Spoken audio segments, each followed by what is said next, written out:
Bom dia, é com muita alegria que nos encontramos nessa manhã para começarmos juntos o dia com a palavra de Deus, com essa palavra que inflama os nossos corações. E hoje justamente celebramos São João Crisóstomo, boca de ouro, por causa das suas homilias tão inspiradas que inflamavam justamente o coração dos seus ouvintes e levavam-os a uma profunda conversão. Queremos também hoje nos alegrar com a chegada dos nossos fundadores, desse tempo de viagem no Canadá e agora com tudo que eles vão viver também aqui no Rio de Janeiro. Hoje, no nosso livro de vida, queremos meditar o número 298, o equilíbrio entre pessoa e comunidade. No mundo cada vez mais individualista e ao mesmo tempo globalizante, às vezes é difícil para a pessoa em comunidade saber como viver e decidir de uma maneira sã e equilibrada. De maneira geral, é importante nunca misturar os diferentes níveis a tratar, pessoal, conjugal, familiar, comunitário e eclesial, mas abordá-los distinguindo-os. Por isso é bom que cada comunitário saiba exercer a sua responsabilidade pessoal e conheça os lugares e instâncias que lhe permitem exercer essas responsabilidades participando das decisões comuns. É importante igualmente clarificar os diferentes níveis de exercício da autoridade e das decisões no seio da comunidade. Ao nível do Conselho Geral, com o moderador geral, a nível do Conselho de Formação com o formador geral, a nível do Conselho da Casa com o servo. E, por outro lado, devemos sem cessar vigiar para que esta unidade da vida da comunidade seja preservada e que seja o máximo possível respeitado o equilíbrio entre vida nas casas e missões externas, tempos de oração e tempos de trabalho, tempos pessoais e tempos comunitários, serviço e repouso, atenção à vida em comum, atenção ao mundo e à vida na igreja, formação pessoal e formação comunitária. É bonito esse número que vai justamente nos falar da graça da busca do equilíbrio. Eu gosto muito dessa definição de Benedict Groeschel, esse fundador dos franciscanos do Bronx, um homem que está em processo de beatificação, um santo de Deus que nos dizia uma coisa muito bonita. Foi ele que escreveu um livro muito interessante, A Coragem de Ser Casto, e ele dizia que o equilíbrio é um desequilíbrio sem cessar reequilibrado. Então, devemos sempre, em todas as nossas vidas missionárias, familiares, conjugais, profissionais, devemos sempre reequilibrar esse desequilíbrio. Então, o equilíbrio não é uma coisa que nós obtemos para sempre, de uma vez por todas, mas ao contrário, é um esforço de dia a dia de reequilibrar de novo essa escuta.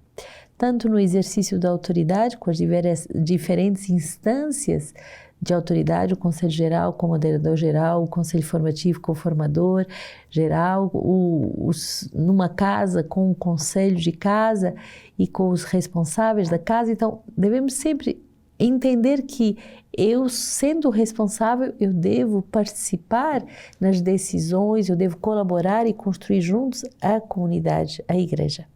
E a nossa vida é então uma busca, e a autoridade está a serviço disso, essa busca do equilíbrio entre vida na casa e missões externas. Não podemos ficar nem fechados sobre nós, nem também sempre fora, porque é preciso esse equilíbrio. Tempos de oração e tempos de trabalho. Uma pessoa que só queira rezar não é justo, porque devemos trabalhar, e uma pessoa que só trabalhe e que não tome tempos de oração, ela vai asfixiar. Também tempos pessoais e tempos comunitários, é muito importante esse respiro entre aquilo que é solitude, saber viver sozinho, e também estar com os irmãos, serviço e repouso. E é normal chegarmos ao fim do dia bem cansados, isso faz parte, senão São Vicente de Paulo diz, a gente estaria roubando os pobres se não nos doássemos até o cansaço, mas é preciso também viver esse tempo de repouso. Atenção à vida comum, atenção ao mundo e à vida da igreja, e formação pessoal e formação comunitária. Então, bendigamos ao Senhor por esse trabalho de busca desse equilíbrio entre a pessoa e a comunidade. E cada um de nós é essa multiplicidade de esferas, e devemos saber cuidar de cada uma dessas esferas, distinguindo-as bem e dialogando com os responsáveis.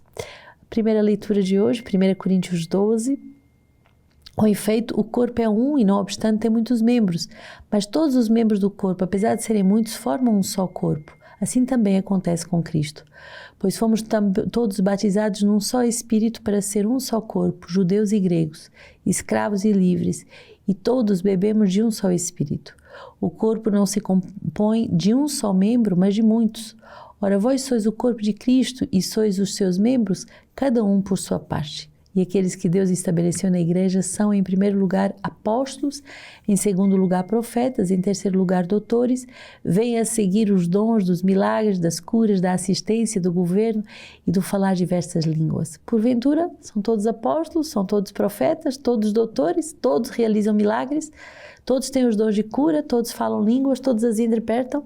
Aspirai aos dons mais altos. Tão bonito essa providência dessa leitura, hoje que meditamos justamente esse equilíbrio da pessoa, entre a pessoa e a comunidade. São Paulo vai nos ensinar que o corpo de Cristo, isto é, a igreja, tem inúmeros membros, mas cada um deles é chamado a viver em unidade com todos eles e com o corpo, mas cada um deles tem um carisma, um dom específico. Nem todos profetizam, nem todos governam, nem todos ensinam, nem todos edificam pelos exercícios dos diversos ministérios, porque cada um vai edificar de forma única e bem precisa.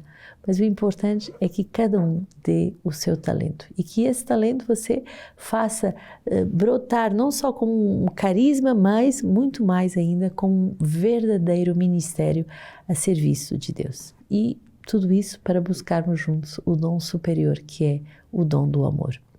Salmo 99, aclamai ao Senhor terra inteira, servi ao Senhor com alegria, ide a Ele com gritos jubilosos, sabei que só o Senhor é Deus, Ele nos fez, a Ele pertencemos, somos seu povo, o rebanho do seu pasto. Entrai por suas portas dando graças, com cantos de louvor pelos seus átrios, celebrai-o e bendizei o seu nome. Sim, porque o Senhor é bom, o seu amor é para sempre, e sua verdade de geração em geração. Devemos entrar nesse dia, nessa alegria do louvor, da glorificação de Deus, porque somos sua obra, foi Ele que nos fez e a Ele pertencemos, somos seus, e Ele cuida de nós como um bom pastor, e como um bom pastor Ele conhece cada ovelha e põe cada ovelha no seu lugar. Comecemos o dia não com um olhar pessimista, negativista, que não vai dar certo, mas comecemos esse dia no louvor, na certeza que podemos confiar no bom pastor, Ele que guia cada uma das nossas vidas. Lucas 7, 11 e 17. Em seguida, Jesus foi a uma cidade chamada Naim. Seus discípulos e numerosa multidão caminhavam com ele. Ao se aproximar da porta da cidade, coincidiu que levavam a enterrar um morto, filho único da mãe viúva. E grande multidão da cidade estava com ela. O Senhor, ao vê-la, ficou comovido e disse-lhe: não chores. Depois, aproximando-se, tocou o esquife e os que o carregavam pararam. Disse ele, então: jovem, eu te ordeno, levanta-te. E o morto sentou-se e começou a falar. E Jesus o entregou à sua mãe. Todos ficaram com muito medo e glorificavam a Deus, dizendo: um grande profeta surgiu entre nós e Deus visitou o seu povo. E esta notícia difundiu-se pela Judeia inteira e por toda a redondeza. Jesus passa fazendo bem porque Ele é capaz de se comover ao ver os nossos sofrimentos. E é muito bonito porque Jesus vai ver essa mãe chorando e vai consolá-la tocando esse caixão e faz esse milagre de ressurreição. O Senhor, Ele é sensível ao nosso sofrimento, ao sofrimento daqueles que nos amam, mas Ele é também um Deus forte, capaz de chorar com os que choram, mas também capaz de ressuscitar os mortos. E hoje queremos pedir essa graça de sermos ressuscitados nas nossas mortes, naquilo que há de instável em cada um de nós, que Deus possa verdadeiramente nos ressuscitar.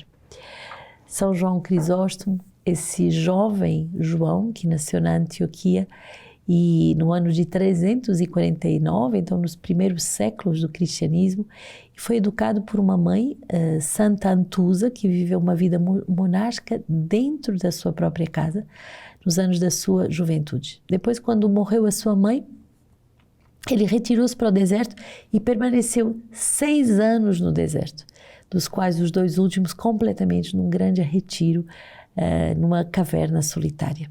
Chamada à cidade, foi ordenado diácono e dedicou 5 anos de preparação ao sacerdócio e ao ministério da pregação.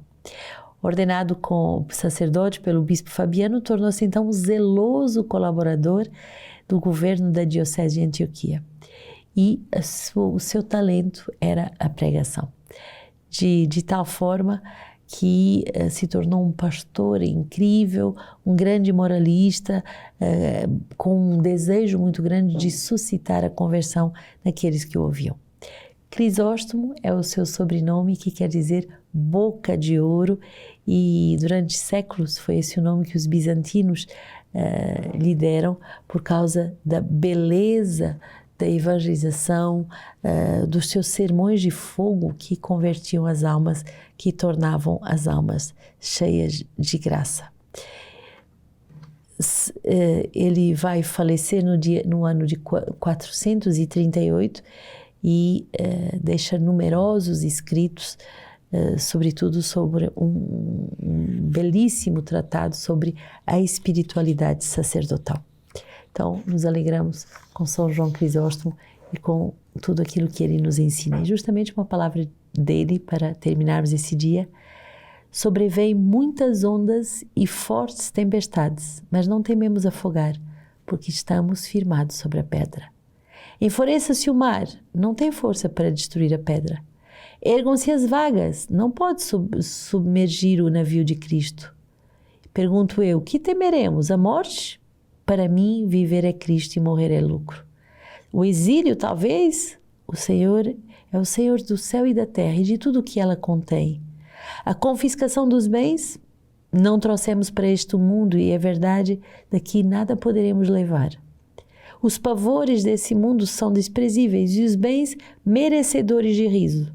Não tenho medo da pobreza, não ambiciono riquezas, não temo a morte, nem prefiro viver, a não ser para vosso proveito. Por isso recordo os acontecimentos atuais e rogo à vossa caridade que tenhais confiança. A grande vitória é a nossa confiança em Deus.